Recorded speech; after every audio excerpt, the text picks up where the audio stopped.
والا سید خادم حسین صاحب کو تہذیب النساء بنت بابر علی مرزا صاحب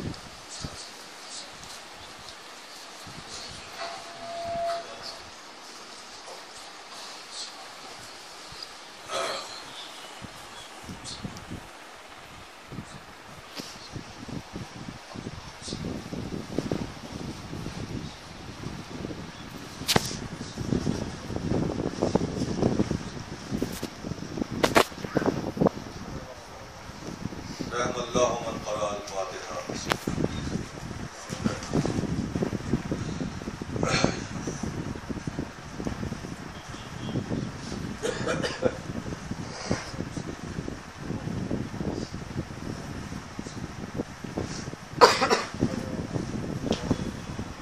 لا حول ولا قوة إلا بالله العلي العظيم. حسبنا الله ونعم الوكيل نعم المولى ونعم النصير. أعوذ بالله من الشيطان اللعين الرجيم. بسم الله الرحمن الرحيم.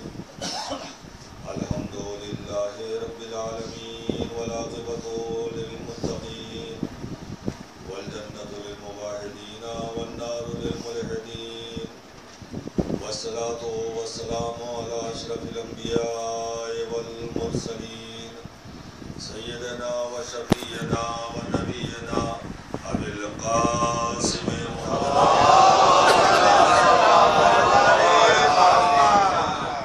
وآله الطيبين الطاهرين المعصومين.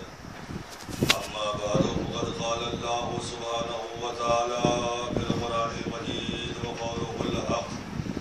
بسم الله الرحمن الرحيم. وما أرسلناك إلا رحمة للعالمين. صدق الله.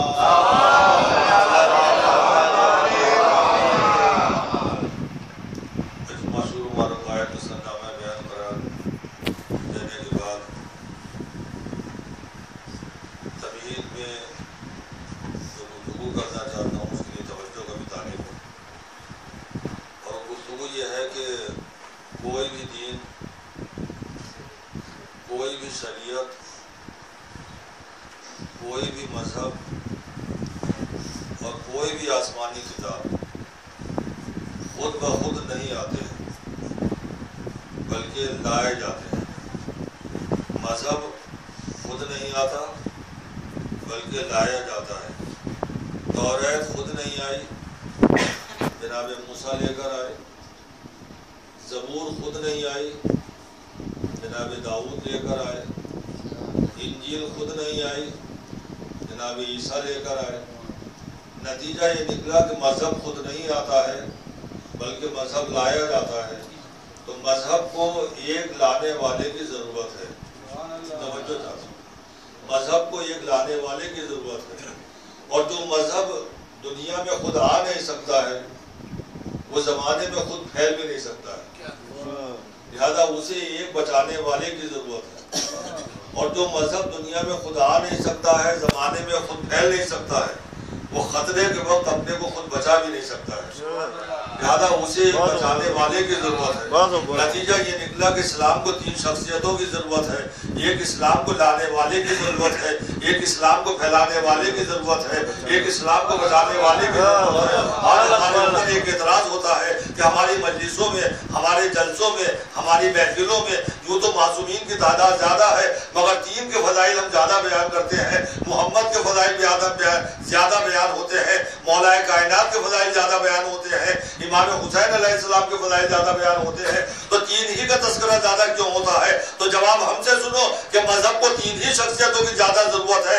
ایک اسلام کو لانے والے کی ضرورت ہے، ایک اسلام کو پھیلانے والے کی ضرورت ہے، ایک اسلام کو بچانے والے کی ضرورت ہے. ہم محمد کے فضائل بیان کرتے ہیں تو محمد نام ہے اس شخصیت کا جو اسلام کو لے کر آیا ہے. ہم علی کے فضائل بیان کرتے ہیں تو علی نام ہے اس شخصیت کا جس نے زمانے میں اسلام کو پھیلایا ہے. ہم حسین کے فضائل بیان کرتے ہیں تو حسین نام ہے اس شخصیت کا جس نے اپنا سب کچھ قربان کر کے اسلام کو بچایا ہے. صلوات پڑھ دے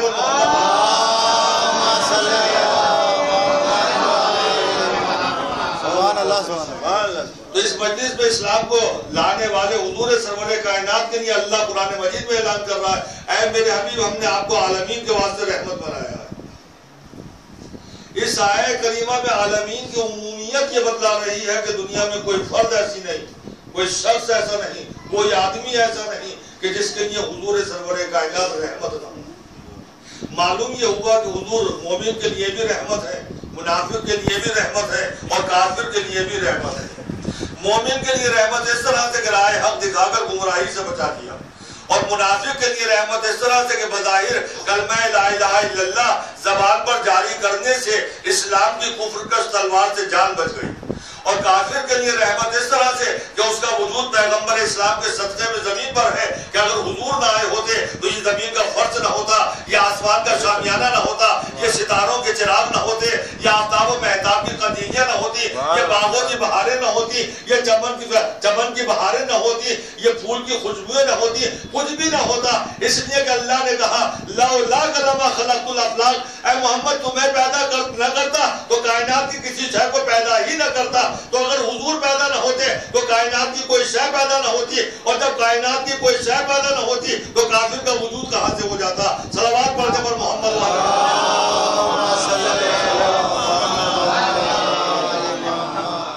اور یہاں پر ایک بات ضرور اور بیان کرتا تھا، اللہ نے کہا لولا لما خلقت الافلاق، اے محمد ہم نے اگر ہم تمہیں پیدا نہ کرتے تو کسی چیز کو پیدا ہی نہ کرتے، یعنی اے محمد ہم نے پانی کی بے قرار موجوں پر زمین کا فرش بچھایا تو تمہاری وجہ سے، بغیر ستون کے نیکوں آسمان کا شامیانہ لگایا تو تمہاری وجہ سے، ستاروں کے چراغ روشن کیے تو تمہاری وجہ سے، آفتاب و مہتاب کی قندیلیاں جلائی تو تمہاری وجہ سے، جنت تمہاری وجہ سے، کوثر تمہاری وجہ سے، سلسبیل تمہاری وجہ سے، ملائکہ تمہاری وجہ سے، انبیاء تمہاری وجہ سے، ساری کائنات کو تمہاری وجہ سے میں نے خلق کیا، اللہ نے واضح طور پر فرمایا۔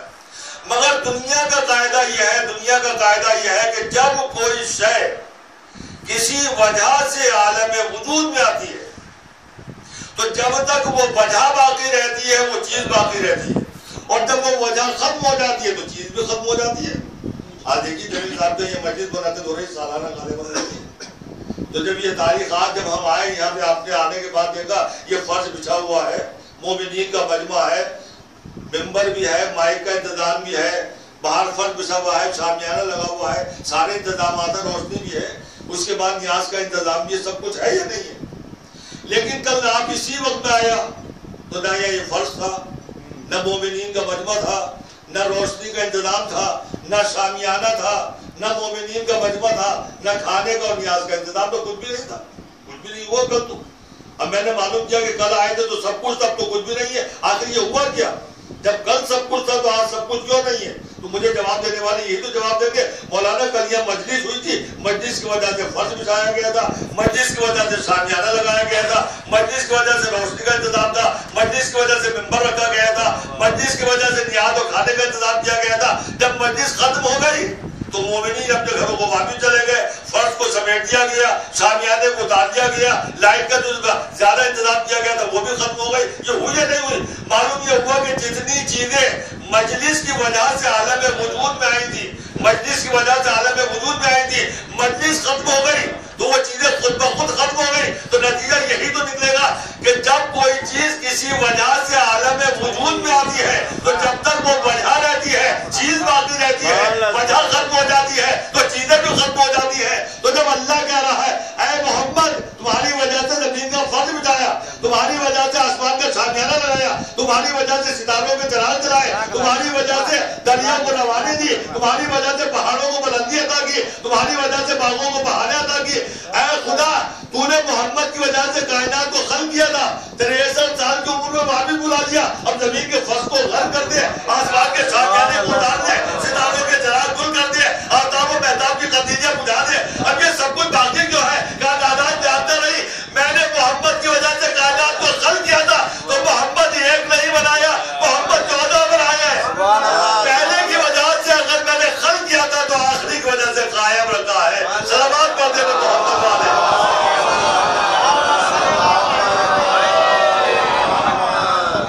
تو حضور سرور کائنات کو اللہ نے رحمت للعالمین بنا کر دنیا میں بھیجا، مگر یہ سوال یہ پیدا ہوتا ہے جب آپ رحمت للعالمین بن کر آئے تھے تو رحمت للعالمین کے موجودگی میں منافق منافق کیوں رہ گئے اور کافر کافر کیوں رہ گئے؟ سب کے سب مومن کیوں نہیں ہوئے؟ جبکہ مومنین کی تعداد زیادہ ہے، منافقوں کی تعداد زیادہ ہے، کافروں کی تعداد زیادہ ہے، مشرکوں کی تعداد زیادہ ہے۔ تو جب حضور رحمت للعالمین بن کر آئے تھے تو پوری کائنات کو مومن ہو جانا چاہیے تھا۔ یہ منافق کیوں رہے، کافر کیوں نہیں رہے؟ تو کافر کیوں رہے؟ سب مومن ہو جاتے۔ میں اس اعتراض کو ایک مثال کے ذریعے حل کرنا چاہوں گا، آپ حضرات کی توجہ کا طالب ہوں۔ دیکھیے ہمارے نبی کو اللہ نے نبی رحمت کا خطاب دیا ہے۔ ہمارے نبی نبی رحمت ہے۔ برسات میں جو بادل آتے ہیں انہیں آپ کیا کہتے ہیں؟ ابر رحمت۔ دیکھیے کتنا حسین سلسلہ، ہمارے نبی نبی رحمت، بادل ابر رحمت، اور اس ابر رحمت سے پانی کے جو قطرے گرتے ہیں بارش سے اسے کیا کہتے ہیں؟ آب رحمت۔ ہمارے نبی نبی رحمت ہے، بادل ابر رحمت ہے، بارش آب رحمت ہے۔ آب رحمت کا جو اثر ہے وہی نبی رحمت کا اثر ہے۔ آب رحمت کا سب سے بڑا اثر یہ ہے، خصوصیت یہ ہے کہ جس طرح سے یہ بارش کے قطرے ابر رحمت سے آب رحمت کے قطرے برستے ہیں، وہ جس طرح سے کسی امیر کے عشرت کدے کو سیراب کرتے ہیں ویسے ہی غریب کے جھوپڑے کو بھی سیراب کرتے ہیں۔ جس طرح سے کسی نواب، شہنشاہ، بادشاہ، دولت مند امیر کے گھر کے اوپر برستے ہیں ویسے ایک بھیک مانگنے والے فقیر کے گھر پر برستے ہیں۔ اس آب رحمت کے قطرے جس طرح سے قابل زراعت زمین پر برستے ہیں ویسے ہی بنجر زمین کو بھی سیراب کرتے ہیں۔ اور عزیزان گرامی، اس پانی کی خصوصیت یہ بھی ہے کہ جب قابل زراعت زمین پر برستے ہیں تو پھل، جب پودے نکلنا شروع ہوتے ہیں، باغ لہلہانے لگتے ہیں، چمن میں بہاریں آ جاتی ہیں، پھول مہکنے لگتے ہیں، شاخیں لچکنے لگتی ہیں، غنچے چٹکنے لگتے ہیں، لیکن یہی آب رحمت کے قطرے ہیں۔ اگر بنجر زمین پر برس جائے تو گھاس کا ایک پتا تک روئیدہ نہیں ہوتا۔ حضور توجہ چاہتا ہوں، آب رحمت کی خصوصیت ہوتی ہے، اور یہی آب رحمت کا قطرہ ہے کہ اگر سانپ کے منہ میں آ جائے تو حضور زہر حلائی بن جاتا ہے، اور یہی قطرہ آب ہے اگر صدف کے منہ میں آ جائے تو حضور موتی بن جاتا ہے۔ معلوم یہ ہوا کہ ضرب بدل جانے سے خاصیت آب بدل جاتی ہے۔ اب نہ کہیے کہ بس میں پیغمبر میں بیٹھنے کے بعد کوئی منافق کیوں رہا، کوئی کافر کیوں رہا، کوئی مومن کامل کیسے ہو گیا؟ ارے جیسا جس کا ضرب تھا اس نے فائدہ اٹھا لیا۔ نعرہ حیدری، نعرہ خیبری، نعرہ صفدری، آواز بلند صلوات۔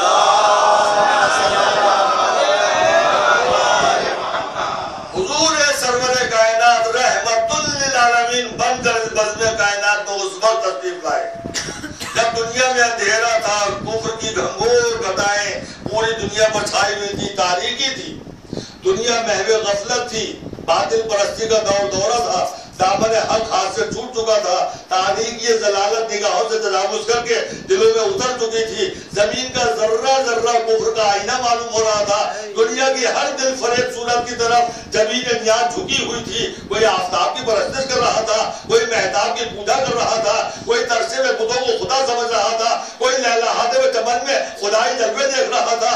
غرض ایک خدا کو چھوڑنے والا انسان نہ جانے کتنے خداؤں کے الجھن میں پڑ گیا تھا، اور جب اندھیرا اور تاریکی اس حد پر پہنچی تو رحمت الہی جوش میں آئی، اور اس نے اپنے آخری نبی کو رحمت للعالمین بنا کر آغوش آمنہ میں بھیج دیا۔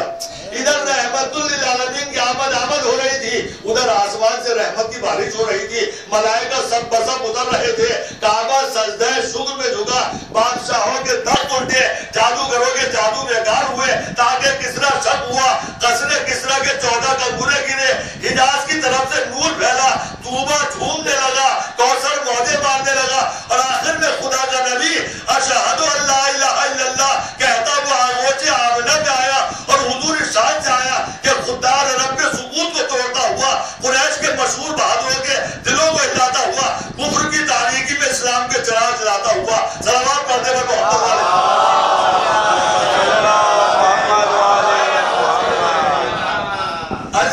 علیہ آسمان سے ملائکہ اتر کر بتا رہے تھے، ہم نے آدم کو سجدہ انہی کی وجہ سے کیا تھا۔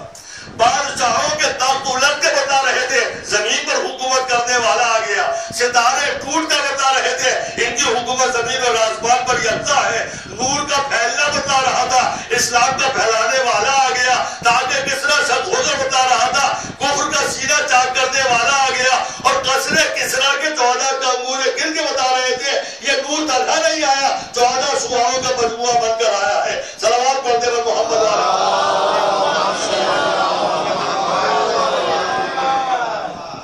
گرامی جب حضور رحمت للعالمین بن کر آغوش آمنہ میں آئے تو تاریخ نے یہ بتایا کہ جناب عبداللہ والد حضور سرور کائنات کا انتقال 3 مہینے پہلے ہو چکا تھا.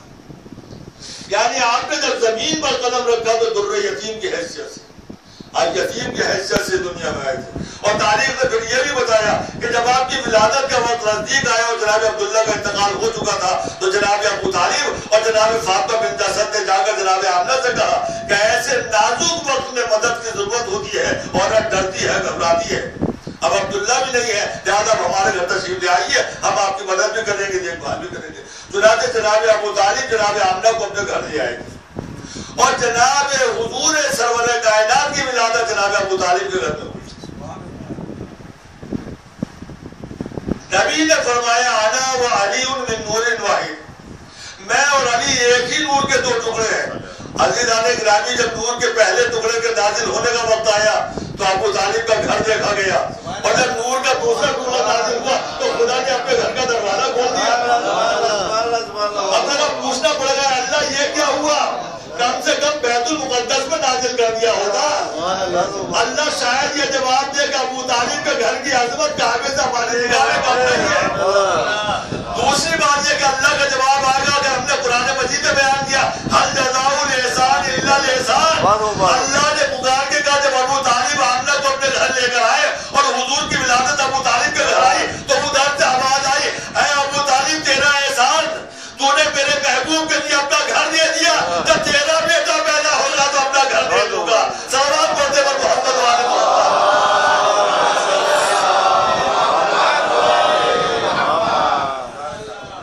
حضور کی ولادت ہوئی اور جناب عبدالمطلب نے غسل مولود کے بعد اپنی گود میں لے کر پیار کیا اور جناب عبدالمطلب کی گود سے جناب ابو طالب نے اپنی آغوش میں لیے کر پیار کیا.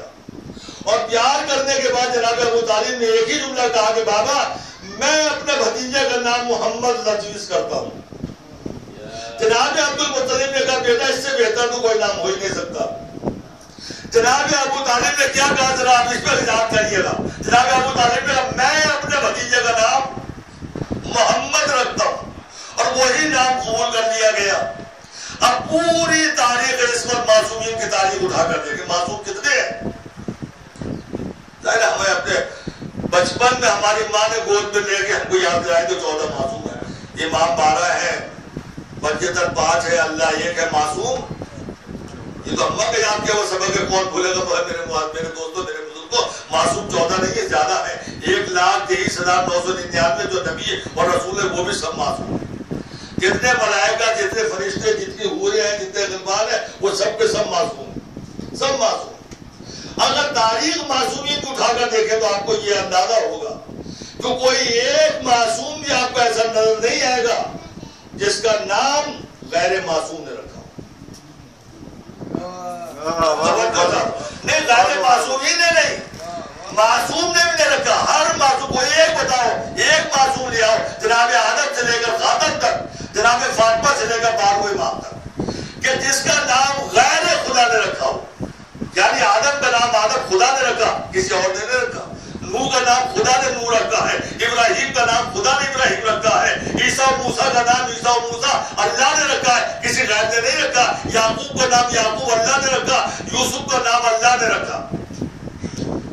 جب علی پیدا ہوئے تو حضور سرور کائنات نے اپنی گود میں لے کر کہا چچی جان اللہ کا حکم ہے میں اپنے بھائی کا نام علی رکھتا ہوں. حضور نے یہ نہیں کہا میں رکھتا ہوں، اللہ کا حکم ہے، اللہ کے حکم سے میں اپنے بھائی کا نام علی رکھتا ہوں. فاطمہ پیدا ہوئی تو آپ کا سنا ہوا واقعہ ہے کہ جبریل امین ریشمی رومال میں کچھ لے کر آئے اور آنے کے بعد کہا اللہ نے اپنے خزانے میں بڑی حفاظت کے ساتھ یہ نام رکھا تھا، آج تک کسی نے یہ نام نہیں رکھا، لہذا اپنی بیٹی کا نام فاطمہ رکھو. اللہ نے جبریل کو بھیجا فاطمہ نام رکھا جائے. امام حسن امام حسین جب پیدا ہوئے آپ نے ہزاروں مرتبہ واقعہ سنا ہوگا کہ لوگوں نے کہا اے فاطمہ تم نے اپنے بچے کا نام کیا رکھا؟ جناب فاطمہ نے ایک ہی جواب دیا، حسن پیدا ہوئے تب بھی عورتوں نے پوچھا کیا نام ہے، امام حسین پیدا ہوئے تب بھی پوچھا کیا نام ہے۔ جناب فاطمہ نے دونوں مرتبہ کہا میں کون ہوتی ہوں نام رکھنے والی، میں علی پر سبقت نہیں کر سکتی۔ اور جب علی آئے کہا بچے کا نام کیا رکھا، کہا محمد، تو میں کیسے سبقت کروں۔ اور جب حضور آئے اور انہوں نے بچے کو گود میں لیا کہ اپنے نواسے کا نام کیا رکھا، کہا میں اللہ پر سبقت کیسے کر سکتا ہوں۔ اور جیسے ہی اللہ کا نام آئے جبریل آئے، اور جبریل نے آنے کے بعد کہا کہ اے محمد اللہ کا حکم ہے اپنے چھوٹے نواسے کا نام حسین رکھو، بڑے نواسے کا نام حسن رکھو۔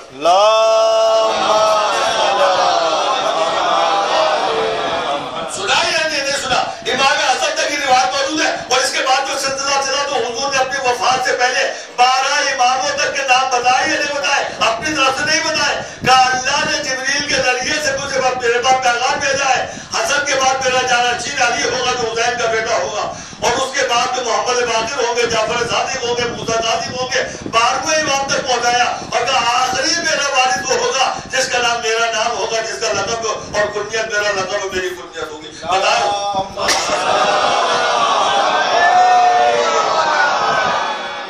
اور اس سے بہتر صلوات پڑھتے ہیں محمد۔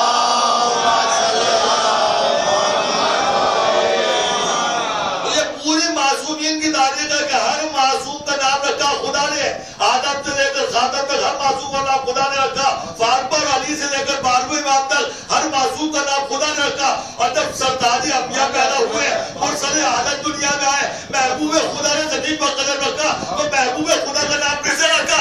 ابو طالب کہہ رہے میں محمد نام رکھتا ہوں۔ نہیں اب مبارکہ نہیں کرتے، ہمارے کو سب سے بڑا الزام یہ ہے کہ ہم مبارکہ کرتے ہیں۔ خدا نے سب کا نام رکھا تو ہم خدا تک جناب ابو طالب کو پہنچا کر مبارکہ نہیں کرنا چاہتے، مگر ہم مسلمانوں کو یہ ضرور بتانا چاہتے ہیں جسے تم مسلمان ماننے کو تیار نہیں ہو اس کی بلندی اتنی کم سے کم ضرور ہے کہ جب ہر نبی ہر معصوم کا نام خدا نے رکھا، تو جب محمد پیدا ہوئے تو جبریل امین نے جناب ابو طالب سے آ کر کہا اے ابو طالب اپنے بھتیجے کا نام محمد رکھ دو۔ تو مجھے کہنا پڑے گا کہ محمد کے بعد جبریل وحی لے کر بعد میں آئے، ابو طالب کا بعد وحی لے کر پہلے آئے۔ صلوات پڑھتے ہیں محمد والے محمد۔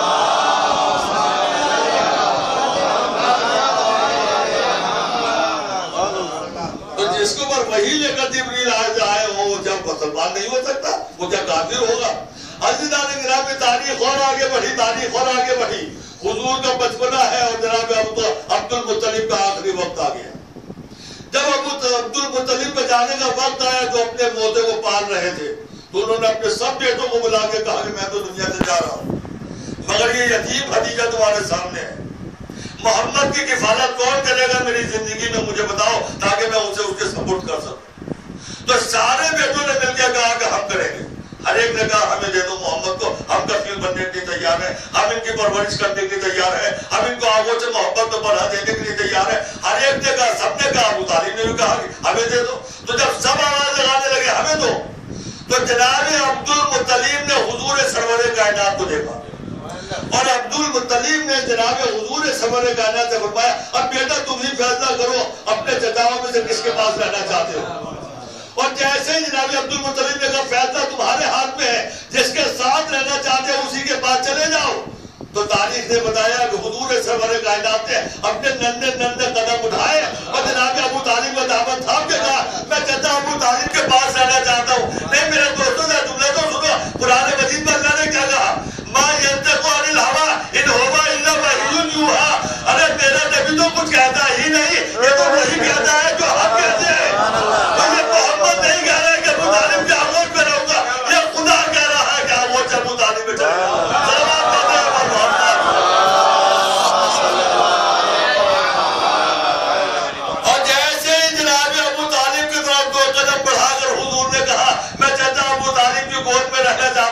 ویسے جناب ابو طالب نے جلدی سے اپنے گود میں لے لیا، پیشانی کو بوسہ دیا، اپنی آنکھوں سے محبت لے کر بیٹھ گئے۔ پر جیسے ہی ابو طالب نے حضور کو اپنی آنکھوں سے محبت میں پناہ دی، پیشانی کو بوسہ دیا، ویسے قرآن نے پکار کے کہا الم یجدک یتیما فآویٰ۔ محمد کا ایسا نہیں ہم نے تمہیں یتیم پایا، اپنی آنکھوں سے محبت میں پناہ دے دی۔ اللہ نے آنکھوں میں نہیں لیا، ابو طالب نے آنکھوں میں لیا۔ ارے جس کی آنکھوں کو خدا اپنی طرف منسوخ کر دے کیا وہ کافر ہو جائے گا؟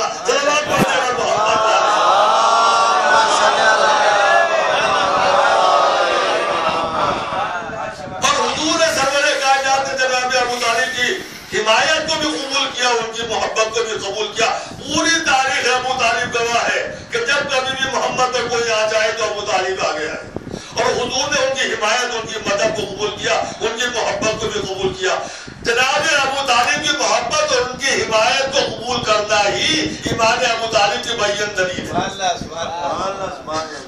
اور اس کا تاریخ میں ثبوت یہ ہے کہ جب حضور سرور کائنات دنیا سے رخصت ہوئے اور مولا کائنات کو 25 سال تک گھر کی چار دیواری میں خاموش زندگی گزارنے پر مجبور ہونا پڑا, اور دوسروں نے حکومت و خلافت کو چھین لیا, علی کو محروم کر دیا, تو ایسے نازک وقت میں جب مولا تنہائی کی زندگی گزار رہے تھے, ایسے وقت میں ابو سفیان آیا, مولا کے گھر آیا, اور آنے کے بعد کہا یا علی حکومت آپ کا حق ہے, خلافت آپ کا حق ہے, آپ خاموش کیوں بیٹھے ہوئے ہیں, اپنا حق لے لیجئے. تو مولا کائنات نے کہا ابو سفیان میرے پاس اتنی طاقت نہیں ہے, میرے ساتھی کم ہیں, اگر 40 بھی ساتھی مل جاتے تو اپنا حق لینے کے لیے کھڑا ہو جائے. تو ابو سفیان نے کہا علی کیسی باتیں کرتے ہو, تم اشارہ کر کے دیکھو, مکے اور مدینے کی گلیوں کو سواروں اور پیادوں اور تلواروں سے بھر دو. پوری حمایت, پوری مدد ابو سفیان نے مولا کو دے دی. اگر ذرا اشارہ کرتے تھے تو چند منٹ میں حکومت مولا کے ہاتھ میں ہوتی, لیکن مولا نے برجستہ جواب دیا اے ابو سفیان تو اسلام کا ہمدرد اور دوست کب سے ہو گیا. مولا نے اس کی مدد کو ٹھکرا دیا. میں کہوں گا یا علی اس کی مدد کو قبول کر لیجئے, حکومت مل جائے گی, سلطنت مل جائے گی, خلافت مل جائے گی, مقصد تو مل جائے گا. تو مولا کائنات جواب دیں گے نہیں, صحیح مقصد کے حصول کے لیے اس کا ذریعہ بھی پاک و پاکیزہ ہونا چاہیے. اگر کافر کے مدد کو میں قبول کر لوں تو یہ شان امامت کے خلاف ہے.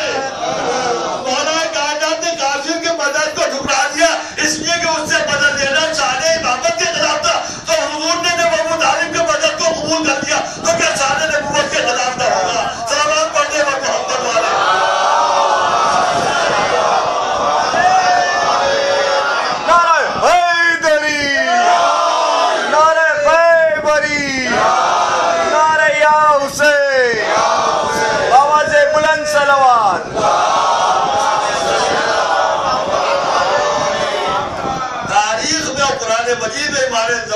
نہ جانے کتنی دلیلیں ہیں, مگر مسلمان قاری قرآن, مسلمان حسبنا کا نعرہ لگانے والے مسلمان ایمان ابو طالب کو تسلیم کرنے کے لیے تیاری نہیں ہے. ایک قرآن پڑھنے والے مسلمانوں سے ذرا یہ تو معلوم کر لیجئے کہ جناب آسیہ مومنہ ہے, فرعون کافر ہے اور بہت بڑا کافر ہے, خدا کے مقابلے پر خدائی کا دعویٰ کرنے والا کافر ہے, اور آسیہ اسی کے گھر میں رہتی ہے. اور شریعت اسلام کا کھلا ہوا مسئلہ ہے کہ کوئی بھی مومنہ کسی کافر کے گھر میں رہ ہی نہیں سکتی. ادھر مرد کافر ہو جائے عورت کو فوراً جدائی اختیار کر لینا چاہیے, اس کا کفر ہی طلاق ہے, صیغہ طلاق پڑھنے کی ضرورت نہیں ہے. تو کوئی مومنہ عورت کافر کے گھر میں نہیں رہ سکتی. میں کہوں گا آسیہ تم مومنہ ہو, تم کافر کے گھر میں زندگی گزار رہی ہو, خدا کے مقابلے پر خدائی کا اعلان کرنے والے خدا کے گھر میں زندگی گزار رہی ہو, اور اس قاتل کے گھر میں زندگی گزار رہی ہو جو 70,000 بچوں کا قاتل ہے.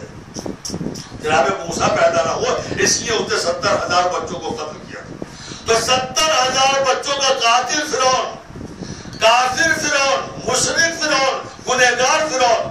آسیہ مومنہ ہے مگر اس کے گھر میں رہ رہی ہے. میں نے جناب آسیہ سے ہاتھ جوڑ کے کہا اے آسیہ فرعون کے گھر سے نکل کیوں نہیں جاتی ہو, اس کافر کے گھر میں زندگی کیسے گزار رہی ہو, اس قاتل کے گھر میں تمہارا دل کیسے لگتا ہے, کافر کا گھر چھوڑ کر محل چھوڑ کے چلے جائیے. تو آسیہ جواب دے گی اگر میں فرعون کے گھر سے چلی جاؤں گی تو کل موسیٰ اسی محل میں آنے والے ہیں, اگر میں نہ رہوں گی اس محل میں تو موسیٰ فرعون کی گود میں چلے جائیں گے. اور ایک کافر کی آغوش میں ایک نبی کی پرورش ہو, یہ شان نبوت کے خلاف ہے.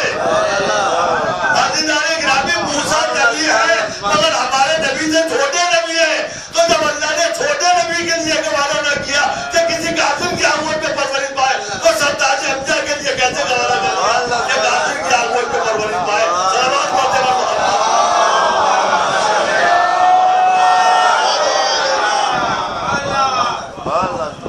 یہی نہیں کہ جناب آسیہ کو خدا نے نہ صرف فرعون کے محل میں جناب موسیٰ کو اپنی آنکھوں سے محبت میں انہوں نے پناہ دی تو اللہ نے انہیں اس زمانے کی عورتوں کا سردار بنا دیا. اللہ نے کچھ عورتوں کو سردار بنایا ہے, عورتوں کا. جناب آسیہ سردار ہے, جناب حاجرہ کو بھی سردار بنایا, جناب خدیجہ کو سردار بنایا, جناب مریم کو سردار بنایا اور جناب سیدہ کو سردار بنایا.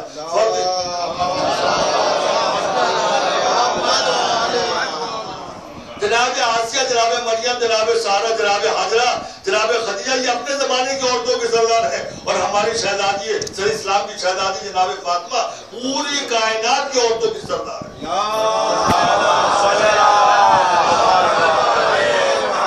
مگر سمجھ میں نہیں آتا کہ آسیہ کو سردار کیوں بنایا.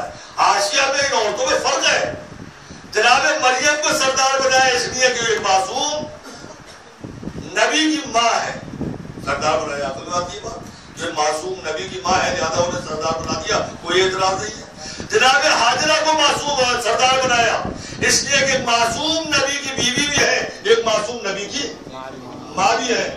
جناب خدیجہ کو سردار بنایا, سرتاج انبیاء کی بیوی ہے. جناب فاطمہ جیسی معصومہ کی ماں ہے لہذا سردار بنایا. بہت خوب ہے, سمجھ میں آتا. جناب فاطمہ کو تمام کائنات کی عورتوں کا سردار بنایا اس لیے کہ معصوم نبی کی بیٹی ہے, معصوم امام کی بیوی ہے, معصوم اماموں کی ماں ہے لہذا انہیں سردار بنایا. یہ بھی عقل بات کی بات. لیکن جناب آسیہ یہ نہ معصوم کی بیوی ہے, نہ بیٹی ہے, نہ ماں ہے, یہ سردار کیوں بنا دیا؟ تو میں نے کہا اللہ آسیہ کو معصوم, آسیہ کو سردار کیوں بنایا؟ تو ادھر سے جواب آئے گا انہیں اس لیے سردار بنایا انہوں نے اپنی آنکھوں سے محبت نبی کو پالا ہے. تو اگر موسیٰ جیسے نبی کو آنکھوں سے محبت میں بنا دے دے وہ اللہ کی نگاہ میں سردار ہوتا ہے. تو جس نے سردار انبیاء کو اپنی آنکھوں سے محبت میں بنا دی ہو وہ خدا کی نگاہ میں کتنا بلند نظر آئے گا. سلام پڑھتے ہیں.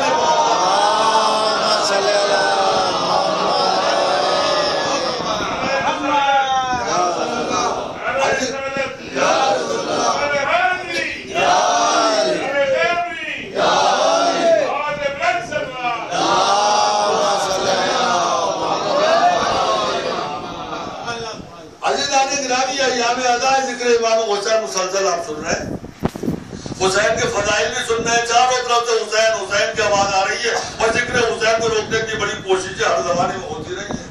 اور آخر میں جانے کے بعد یہ بھی اتنے فضائل جو حسین کے بیان کرتے ہیں, حسین حسین, یہ بھی سمجھا حسین حسین کیسے بنے. ہم نے کہا کہ بتا دیجیے حسین حسین کیسے بنے. کہا انہوں نے چونکہ حضور سرور کائنات کی گود میں پرورش پائی تھی, زبان رسالت چوسی تھی, اس لیے حسین حسین بن گئے.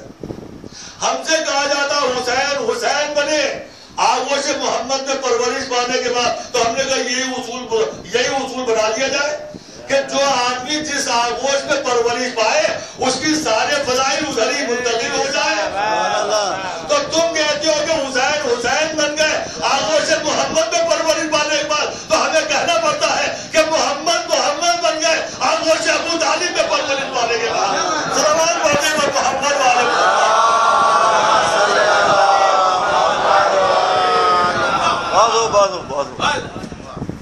تذکرہ حسین کا کیجئے, ان کے فضائل بیان کیجئے, حسین کیجئے, ہمیں کوئی اعتراض نہیں ہے.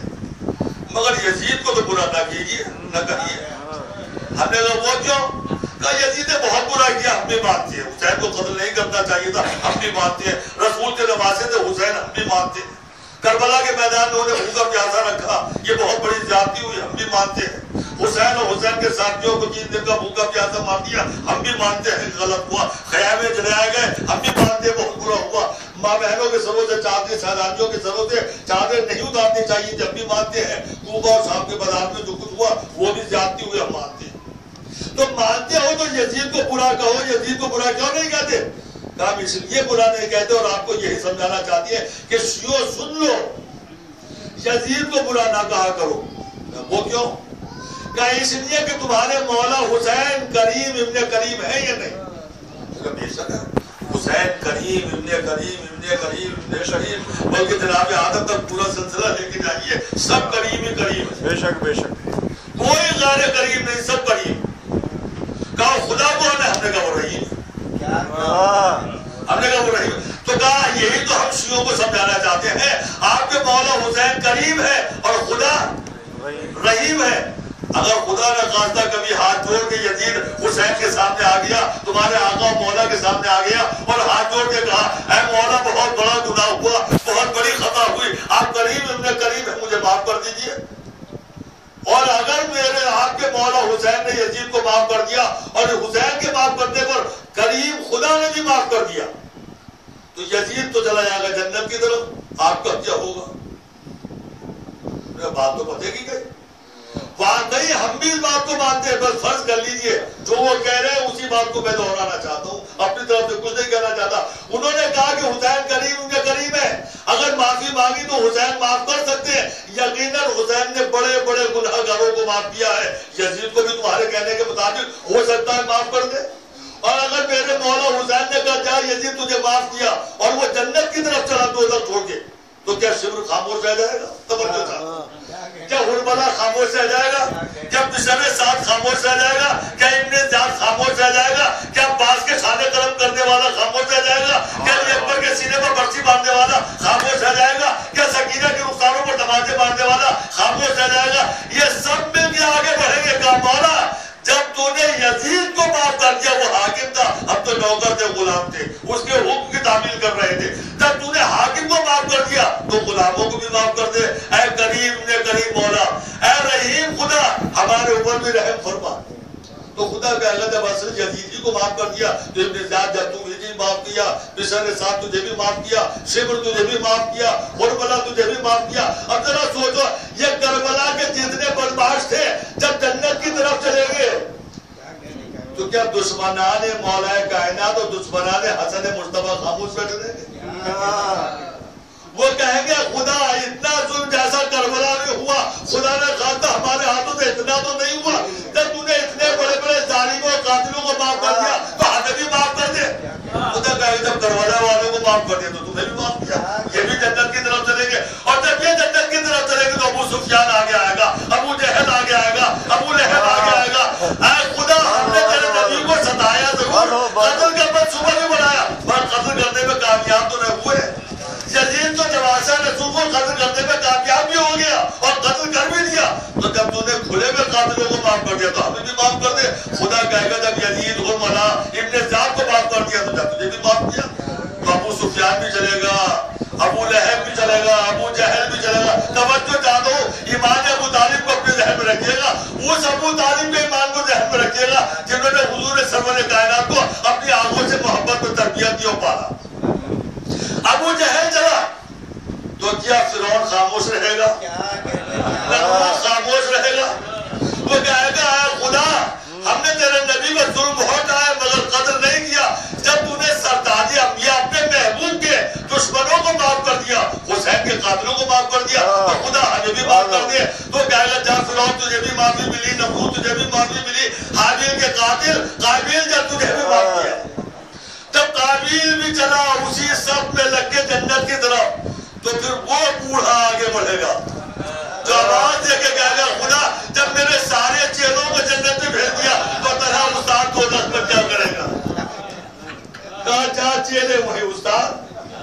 تو ذرا سوچو, جب شیطان ہونے کے باوجود جنت میں جانے کے قابل ہے, ان کے ایمان کے مطابق ابو جہل ہونے کے باوجود, فرعون ہونے کے باوجود, نمرود ابراہیم کو ستانے کے باوجود, مولا کائنات کا قاتل ابن ملجم ہونے کے باوجود, ابن زیاد ہونے کے باوجود, یزید حسین کا قاتل ہونے کے باوجود, شبر جس نے سر حسین کو قتل کیا وہ شبر بھی جنت میں جائے گا. اور ابو طالب جنہوں نے حضور کو اپنی آنکھوں سے محبت میں بنا دی, جن کی حمایت سے اسلام آگے بڑھا, وہ جائیں گے دوزخ کی طرف. میں ہاتھ جوڑ کے خدا سے کہوں گا اے خدا مجھے وہ جنت نہیں چاہیے جس میں تم نے یزید کو بھیجا ہے, اور ملا کو بھیجا ہے, ابن زیاد کو بھیجا ہے, ابو جہل کو بھیجا ہے, شیطان کو بھیجا ہے. اے خدا مجھے اس دوزخ میں ڈال دے جس میں تم نے ابو طالب کو بھیجا ہے. اس لیے یہ لوگ اپنی بدماشی سے جنت کو دوزخ بنا دیں گے, ابو طالب اپنے ایمان کے طور پر دوزخ کو جنت بنا دیں گے. سلام کرنے پر محمد والے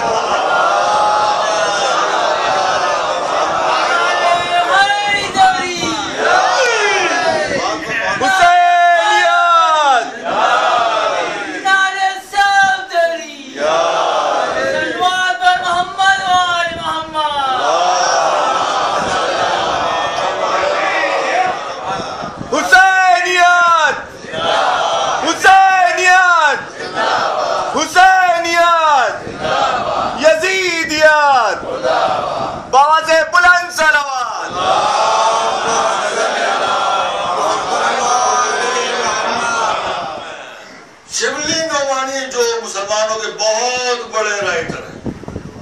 جب وہ تاریخ لکھتے لکھتے بتشکنی کی مسجد تک پہنچے اور ان کے سامنے یہ سوال کھڑا ہوا کہ حضور نے مولا کائنات کو اپنے کاندھے پر سوار کر کے بتوں سے کعبے کو صاف کر دیا. تو بت توڑے مولا کائنات. تو ان سے سوال یہ ہوا کہ مولا کائنات کو کاندھے پر سوار کر کے علی کے ہاتھوں سے بت کیوں توڑوائے؟ خود بت شکن کیوں نہ ہوئے؟ اپنے ہاتھوں سے بت توڑ دیتے، کون سی بڑی بات تھی؟ علی کے ہاتھوں سے کیوں توڑوائے؟ بت شکن علی کہلائے، حضور تو نہ کہلائے. تو جب ابو شبلی نعمانی کے سامنے سوال آیا تاریخ میں کہ حضور نے اپنے ہاتھوں سے بتوں کو کیوں نہیں توڑا، تو انہوں نے اپنی تاریخ میں اس کا جواب لکھا، بڑے تفصیل کے ساتھ لکھا. اس کا خلاصہ یہ ہے کہ حضور نے اپنے ہاتھوں سے بت اس لیے نہیں توڑے کہ اگر بت توڑتے وقت بتوں کے پتھر اگر جس میں محمد سے مس ہو جاتے تو جنت میں جانا ضروری ہوتا. جنت میں بت چلے جاتے، جیسے کعبے میں بت آ گئے ویسے جنت میں چلے جاتے. تو جس میں محمد سے اگر بت مس ہو جاتے تو وہ جنتی ہو جاتے. یہ شبلی نعمانی کہہ رہے. اب شبلی نعمانی کو کوئی بتائے اگر بے جان پتھر جس میں محمد سے مس ہو جائے وہ جنت میں جائے. اور جس نے ابو طالب نے قوت محمد سے دیا صلوات پڑھتے ہوئے محمد والے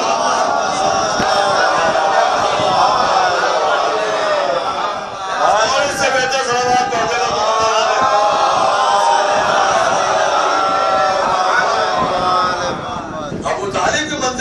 پہچانے گا. ابو طالب کا ایمان اتنا بلند ہے کہ دائرے فکر و نظر اس تک پہنچ ہی نہیں سکتے. آپ یاد رکھیں کہ کربلا کے میدان میں تو حسین نے عظیم قربانیاں دی جس کے لیے 1400 سال سے تذکرہ ہو رہا ہے اور آج بھی تذکرہ حسین ختم نہیں ہوا. اتنا بلند کارنامہ جو کل کربلا کے میدان میں امام مظلوم نے پیش کیا وہ کس کی بدولت؟ کیا حسین وارث محمد بن کے کربلا کے میدان میں گئے تھے؟ نہیں. حسین وارث محمد بن کے کربلا کے میدان میں ہرگز نہیں گئے بلکہ وارث ابو طالب کی حیثیت سے کربلا کے میدان میں گئے. توجہ چاہتا ہوں اس لیے کہ وراثت میں محمد سے وراثت میں حسین کو امامت ملی تھی اور ابو طالب سے وراثت میں قربانیوں کا جذبہ ملا تھا. حسین نے کربلا کے میدان میں امامت کا مظاہرہ ہرگز نہیں کیا. خدا کی قسم اگر امامت کا مظاہرہ کیا ہوتا تو یزید کا ایک سپاہی میدان کربلا سے زندہ رہ جاتا اور حسین کا ایک سپاہی بھی درجہ شہادت پر فائز نہ ہوتا. اگر امامت کا مظاہرہ کیا ہوتا تو وراثت میں محمد سے ملا تھا. کربلا کے میدان میں تو حسین نے قربانیوں کا مظاہرہ کیا جو وراثت میں جناب ابو طالب سے ملا تھا. یہ کربلا کے میدان میں جو حسین نے قربانیاں دی ہے یہ جذبہ ہے ابو طالب کا کیا ہوا. اس لیے کہ ابو طالب نے اس لیے کہ دنیا کی تاریخ تو یہ کہتی ہے کہ دوسروں کو مار دو یہی فتح کی علامت ہے. لیکن ابو طالب نے شیخ ابو طالب نے بتایا قربانیاں دے کے جو فتح حاصل کی جاتی ہے وہ قیامت تک کی فتح ہوتی ہے. قربانیاں دے کر فتح حاصل کرنا ابو طالب کا جیوا ہے. دوسروں کو قتل کر کے فتح کا جھنڈا لہرانا یہ دنیا والوں کا کام ہے. تو جناب ابو طالب نے ہمیں سکھایا قربانیاں دے کر فتح حاصل کرو. تو کربلا کے میدان میں امام حسین وارث سے جناب ابو طالب بن کر آئے تھے. تو مجھے کہنے دیجئے کہ کربلا کے میدان میں اگر جناب عباس کے بازو قلم کیے گئے تو جناب عباس کے بازو قلم نہیں ہوئے تھے. یہ جناب ابو طالب کے بازو تھے جو کربلا کے میدان میں فتح کیے گئے. علی اکبر کے سینے پر نیزے کا پھل نہیں مارا گیا.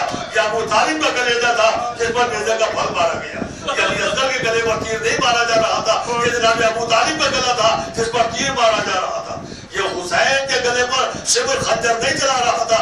یہ ابو طالب کا گلا تھا سوکھا ہوا جس پر شمر نے خنجر چلایا تھا. یہ نوک کے نیزہ پر سر حسین بلند نہیں ہوا تھا بلکہ یہ ابو طالب کا سر تھا جو نوک کے نیزہ پر بلند ہوا تھا.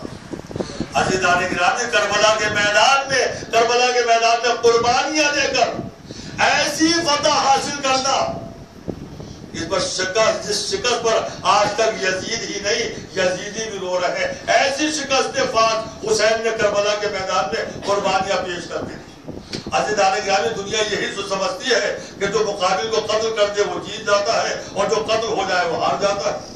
جو بچے ہوئے لوگوں کو گرفتار کر لے وہ جیت گیا. جس کے لوگ گرفتار ہو گئے وہ ہار گیا. جس کا گھر جلا دیا وہ ہار گیا. جس نے گھر جلا دیا وہ جیت گیا. لہذا کربلا کے میدان میں یزید نے قتل بھی کیا، یزید نے اسیر بھی کیا، یزید نے گھر بھی جلایا، لہذا وہ جیت گیا. لیکن کربلا کے میدان سے آواز آئی نہیں. یہ دنیا کی تاریخ ہے کہ قتل کرتا ہے وہ جیت جاتا ہے. یہ کربلا کی تاریخ ہے. جس نے قتل کیا وہ ہار گیا، جو قتل ہوا وہ جیت گیا. جس نے گھر جلایا وہ ہار گیا، جس کا گھر جلا وہ جیت گیا. کون جیتا اور کون ہارا اسے کربلا کے میدان میں نہ دیکھیے، بلکہ کوفے کے اس بازار میں آ جائیے جس میں ابراہیم ابن طلحہ کٹے ہوئے سروں کو دیکھ کر، ٹوٹے ہوئے قافلے کو دیکھ کر، سربراہانہ زینب ام کلثوم کو دیکھ کر بیمار کربلا کے ہاتھ پاس آتا ہے، جن کے ہاتھوں میں ہتھکڑیاں اور پیروں میں بیڑیاں ہیں، اور آنے کے بعد پوچھتا ہے اے مولا میں نے کٹے ہوئے سر دیکھ لیے. روگے دینے پر آپ کے بابا کا سر دیکھ لیا، علی اکبر کا کٹا ہوا سر بھی دیکھ لیا، عباس کا کٹا ہوا سر بھی دیکھ لیا، سربراہانہ زینب ام کلثوم کو دیکھ لیا، آپ کے ہاتھوں میں ہتھکڑیاں اور بیڑیاں بھی دیکھ لی. مگر مولا یہ تو بتاؤ کربلا کے میدان میں کون جیتا اور کون ہارا؟ ابراہیم کا سوال خود اس بات پر دلالت کر رہا ہے کہ ابراہیم یہ معلوم کرنا چاہتے ہیں کہ آقا فتح مقصد کے اعتبار سے فتح کس کو حاصل ہوئی. ابراہیم بتانا چاہتے ہیں کہ فتح اور شکست قتل و خونریزی کے اعتبار سے نہیں دیکھی جاتی، بلکہ مقصد کے اعتبار سے دیکھی جاتی ہے. مولا مقصد کے اعتبار سے کون جیتا؟ آیا یزید اپنی طاقت و قوت کے بلبوتے پر حسین سے بیعت لینے میں کامیاب ہو گیا، یا حسین کا انکاری رہا؟ اور جب میرا امام، مظلوم امام، بےکس امام، اسیر امام، لوارثوں کا وارث امام بیمار کربلا جواب دیتا ہے تو اپنی فتح کا اعلان کرتے ہوئے اے ابراہیم تیرے سوال کا جواب بازار کوفہ میں نہیں، جب مسجد کی محرابوں میں ملے گا. اگر مسجد آباد ہو تو حسین جیتے ورنہ یزید جیتا. اگر مسجدوں سے اذانوں کی صدائیں آ رہی ہو تو حسین جیتے ورنہ یزید جیتا. اگر مسجدوں سے تسبیح و تحلیل کی آوازیں آ رہی ہو تو حسین جیتے ورنہ یزید جیتا. بتانا دارو میں نے تقریر کو تمام کر دیا، بس آخر کلام میں محضر کلام میں سن لی. بیمار امام نے اپنی فتح کا اعلان یہ کیا ہماری مسجد آباد ہو، ہماری مسجدوں سے اذانوں کی صدائیں بلند ہوں، ہماری مسجدوں سے تسبیح و تحلیل کی آوازیں آئیں. میرے دوستوں، میرے بزرگوں اور عزاداران امام مظلوم، اگر ہماری مسجدیں ویران ہو گئی تو کل حسین غریب کا دل کیا کہے گا؟ کل حسین غریب کا دل کیا کہے گا؟ اگر مسجدوں سے اذانوں کی بلند آوازیں بلند نہیں ہوئی تو علی اکبر کا دل کیا کہے گا؟ کل اگر ہماری مسجدوں سے تسبیح و تحلیل کی آوازیں بلند نہیں ہوئی تو بیشیر علی اصغر اور معصوم سکینہ کا دل کیا کہے گا؟ ارے حسین یہی تو کہیں گے جس مسجد کو آباد کرنے کے لیے ہم نے اپنا گھر قربان کر دیا، چاہنے والوں نے انہی مسجدوں کو ویران کر کے رکھ دیا. علی اکبر کہیں گے مسجدوں سے اذانوں کی صدائیں بلند ہو، اسی لیے کلیجے پر نیزے کا پھل کھایا تھا. لہذا چاہنے والوں کا یہ حق بنتا ہے کہ وہ مسجدوں سے اذانوں کی صدائیں بلند کرے. اگر تسبیح و تحلیل کی آوازیں بلند نہیں ہوئی تو کل معصوم سکینہ اور بیشیر علی اصغر کا دل یہی تو کہے گا ہم نے ننھے سے گلے پر تیر کھایا تھا، معصوم رخساروں پر تماچے کھائے تھے تاکہ مسجدوں سے تسبیح و تحلیل کی آوازیں بلند ہو. میرے دوستوں، میرے بزرگوں، جو ہمارا آزادانی کو زندہ کرتا ہے جتنا ہمارا حق ہے اتنا ہی ہمارا حق ہے کہ ہم مقصد حسین کو بھی زندہ کریں. مقصد حسین کو بچانے کے لیے کربلا کے میدان میں حسین کے بعد جو کچھ تھا حسین نے قربان کر دیا. صبح عاشور سے عصر عاشور تک حسین نے قربانیاں دی اور آخری اپنی قربانی عصر عاشور کے وقت پیش کر دی. حسین اور حسین کے 72 ساتھی عصر عاشور کو دنیا سے رخصت ہو کر کوثر کے کنارے پہنچ گئے. آج 1400 سال گزر جانے کے بعد بھی ہم کہتے ہیں کربلا والے 3 دن کے بھوکے پیاسے تھے، 3 دن کے بھوکے پیاسے تھے. ارے میرے دوستوں، میرے بزرگوں، ہم 3 دن کی بھوک و پیاس کو یاد رکھتے ہیں. 3 دن کے بھوکے پیاسے کربلا کے شہید تک کہو تو صحیح ہے، اس لیے کہ 7ویں محرم سے پیاس کا آغاز ہوا اور 10ویں محرم کو آتے آتے 10ویں محرم عصر عاشور آتے آتے سب حوض کوثر کو پہنچ گئے. مگر عزیزان گرامی، زینب کو پینے کے لیے پانی کم ملا، سکینہ کو پانی کم ملا، ام کلثوم کو پانی کس نے دیا؟ رباب کی پیاس کیسے بجھی؟ ام لیلا کو کھلا پانی کا کس نے لا کے دیا؟ ارے کس نے سوچا ہے کہ انہیں کی پیاس کا بجھی، انہیں پانی کس نے لا کے دیا؟ لوگ کہتے ہیں شام غریبہ میں زوجہ حر آئی تھی. زوجہ حر کا واقعہ بالکل غلط ہے. زوجہ حر کا وجود ہی نہیں ہے، پانی کہاں سے آئے گا؟ ہاں، میں نے تاریخ میں یہ پڑھا ہے، یہ سچا واقعہ ہے کہ جب جناب زینب خیموں کی حفاظت کر رہی تھی تو ایک گھوڑے سوار کو آتے ہوئے دیکھا، جس نے جناب زینب نے للکارا اے گھوڑے سوار وہیں رک جا. پورے دن کے تھکے ہوئے بچے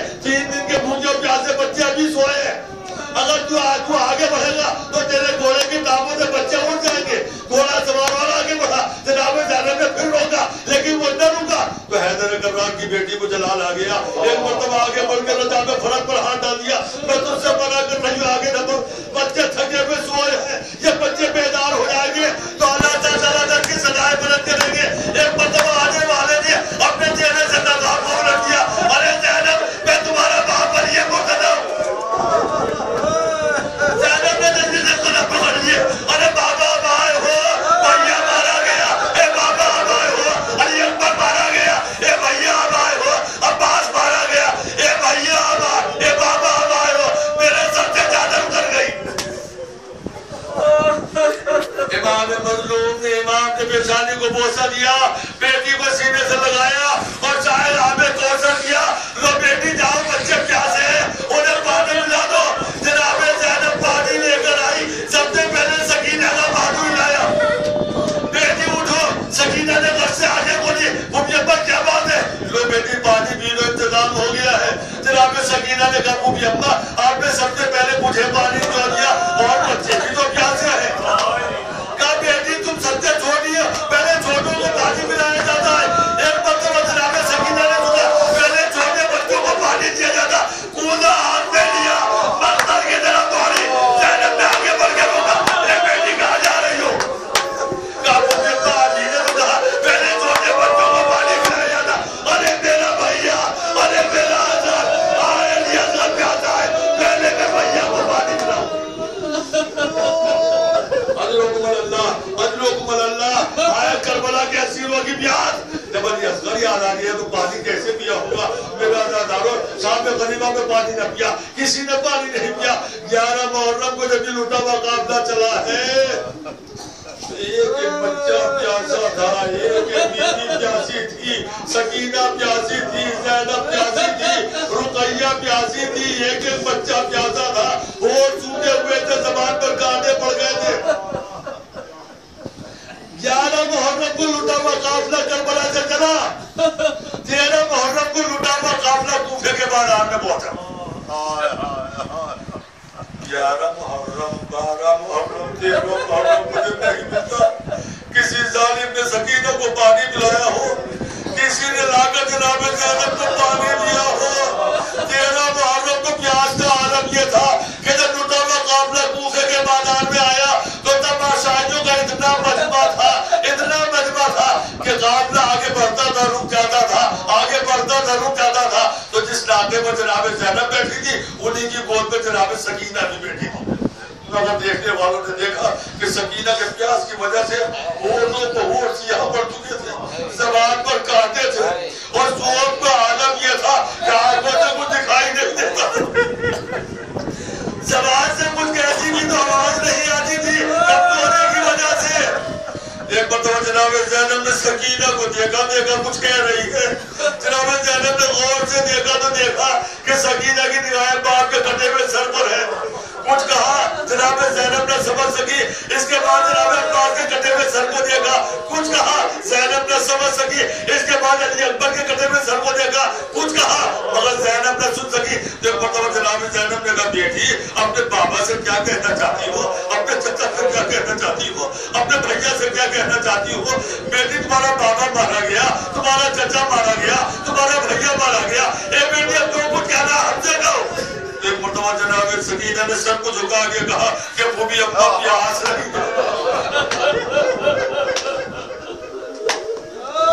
عزاداروں, سعدیہ کوثر کی بیٹی نے سپوتی نے سر کو جھکا کے کہا ممی ابا پیاس رہی ہے, اور سعدیہ کوثر کی بیٹی نے سر کو جھکا دیا.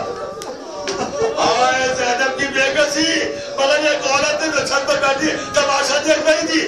اس کو محسوس ہو گیا, اس نے کہا بیوی غم نہ کرو, بیوی غم نہ کرو, میں تمہاری بچی کے لیے پانی لے کر آتی ہوں.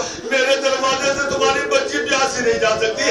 ایک مرتبہ دوڑ کے گئی, ایک ٹھنڈے کوزے میں پانی لے کر آئی, جناب زینب کو دیا. بچہ بیوی لو, ابھی قافلہ آگے بڑھ جائے گا, اپنی بچی کو پانی پلا دو. جناب زینب نے سکینہ کے ہاتھ پر کوزہ رکھ دیا, لے بیٹی پانی پی لے. ابھی لبوں تک کوزہ نہ گیا تھا کہ اس عورت کی آواز آئی, بیوی جب تمہاری بچی پانی پی لے تو میرے لیے دعا کرا دینا. اس لیے کہ میں نے سنا ہے کہ تم جیسے یتیم بچوں اور اسیروں کی دعائیں قبول ہوتی ہیں. زینب کی آنکھوں میں آنسو آ گئے. ایک مرتبہ سکینہ کے ہاتھ پر ہاتھ رکھ دیا, ارے بیٹی پانی بہت پینا, میں نے اس کے لیے دعا کر دی. میں بھی جلدی نہیں سمجھا تیری دعا کیا ہے؟ اس نے کہا میری پہلی دعا یہ ہے کہ میرے بچے تم جیسے یتیم اور اسیر نہ ہو۔ حیدر کرار کی بیٹی رونے لگی، فاطمہ کی بیٹی کے آنکھوں میں آنسو آ گئے، مگر سکینہ نے پھٹے ہوئے کرتے کے دامن کو اٹھایا، اپنے ننھے ننھے ہاتھوں کو اٹھایا، آسمان پر دیکھ کے کہا اے خدا تجھے میرے بابا کے کٹے ہوئے سر کا واسطہ، اے خدا تجھے میرے چچا کے کٹے ہوئے بازوؤں کا واسطہ، اے خدا تجھے میرے بھیا اکبر کے کلیجے کا واسطہ، اے خدا تجھے میری یتیمی اور اسیری کا واسطہ، اس کے بچے مجھ جیسے یتیم اور اسیر نہ ہو۔ ایک مرتبہ زینب نے کہا جلدی بتا تیری دوسری دعا کیا ہے؟ اس نے کہا میری دوسری دعا یہ ہے کہ میں جلد از جلد رسول کے مدینے چلی جاؤں۔ اے وطن سے دور رہنے والوں ذرا کلیجہ تھام کے سنو، اگر پردیس میں کسی کو وطن یاد آ جائے تو دل پر کیا گزرتی ہے؟ زینب نے مدینے کا نام سنا، رسول کا روضہ یاد آ گیا، ماں کی لہر یاد آ گئی، ام سلمہ اور ام سغرا یاد آ گئی۔ ایک مرتبہ رو کے کہتی تھی مدینے جا کر کیا کرو گی؟ کہا مدینے میں میری شہزادی فاطمہ سے زینب رونے لگی، بقی کا رخ کیا، اے اماں آپ کی جانے والی بازار کوفہ میں ملی ہے۔ وہ کہا بی فاطمہ زہرا تو دنیا میں نہیں ہے، اب مدینے جا کر کیا کرو گی؟ کہا فاطمہ زہرا نہیں ہے، میری شہزادی زینب تو ہے، میرا شہزادہ حسین تو ہے۔ ایک مرتبہ زینب نے رونے لگا اور ایک اپنی شہزادی زینب کو اور شہزادہ حسین کو پہچانتی ہے، کہا کیسی باتیں کرتی ہو، اپنے ہاتھوں سے کہوارہ دلایا ہے، اپنے ہاتھوں سے کھانا کھلایا ہے۔ ایک مرتبہ زینب نے چہرے سے بالوں کو ہٹایا، اے ام حبیبہ تجھے کیا پہچانا؟ میں تیری شہزادی زینب، بولو کہ میرے منظر حسین، تیرا حسین مارا گیا، فاطمہ کا گھر اجڑ گیا، عباس کے شانے قلم ہو گئے، زینب کے سر سے چادر اتر گئی۔ ہائے حسین سیعلم الذین ظلموا